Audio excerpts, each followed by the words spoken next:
Ngayong araw nga pala sumama ako dito sa aking kumpare para pandawin ang kanyang mga patanga. Siyempre para makalibre tayo ng pangulam.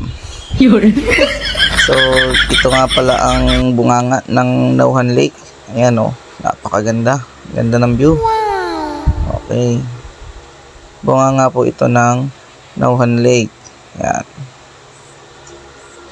So sakay nga po pala kami dito sa kanyang bangka na walang katig. Yan. Pag malikot-likot ka, edi taob.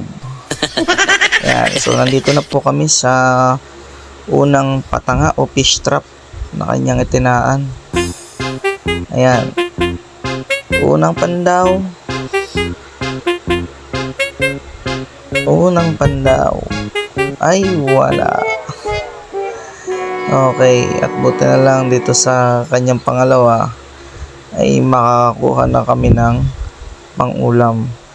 Ayan, sinilip-silip. At sabi pa nga ay, yun o, meron. Ito nga pala mga fish trap na ito ay walang pain. So nakakahuli ito, depende sa pwesto. Yun, may 4 na laman. Husay. Solve na ang pangulam. Wow! Sana all! May bonus pang ang golden coal. Pero nakakain din ito kaya lang hindi kami nakain ito. Kung native, ayos. Ayan. So pag uwi namin ay ito nga yung kabahagi. Ayan o.